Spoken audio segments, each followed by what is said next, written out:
Chapter 14 is where ancient mystery meets end times reality.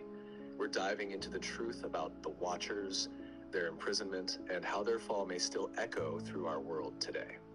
Chapter 14, the underworld prison, where the Watchers fell and the earth still groans. This chapter opens with a haunting image. Supernatural beings once walked the earth. Like they rebelled, they corrupted it, and Yahweh cast them down, not into outer space, but deep into the earth. This isn't myth, it's scripture. 2 Peter 2:4. For if God did not spare the angels who sinned, but cast them down to Tartarus.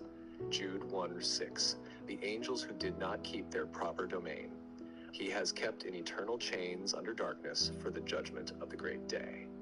These aren't poetic lines. These are real beings, the Watchers of Genesis 6, imprisoned beneath our feet. Who were the Watchers? The Book of Enoch names them, Semjaza, Azazel, and others. They were chief angels, once loyal, who descended in the days of Jared. They saw human women, desired them, and made a pact to corrupt the earth together. They didn't just create giants. They weaponized knowledge, sorcery, warfare, makeup and seduction, astrology and false signs, root cutting, abortion, and genetic manipulation. Azazel, in particular, is blamed for teaching war and rebellion, and Enoch, Yahweh says, all sin is ascribed to him. Where were they bound? This is where it gets wild. The Book of Enoch says, the fallen Watchers were bound in deep, dark valleys, a place of fiery torment under the mountains until the day of judgment. That place is called Tartarus, and some believe it's not just a spiritual concept.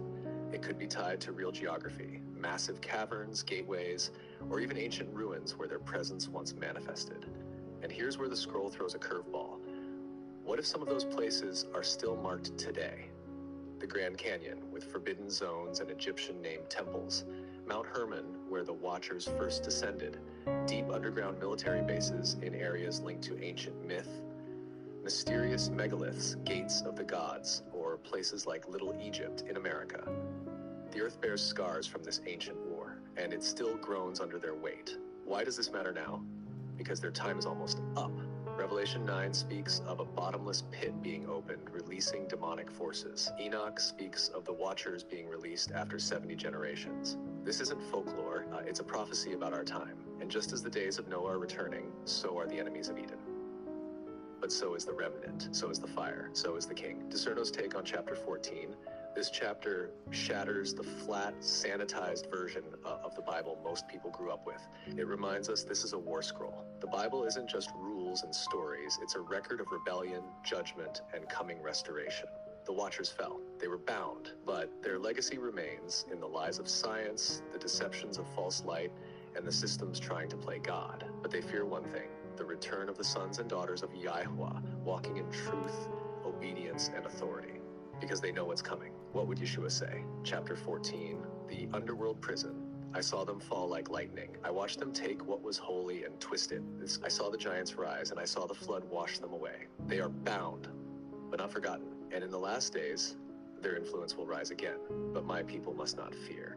You were born for this hour. I give you power over serpents, giants, and spirits of deception. Do not chase the shadows, expose them.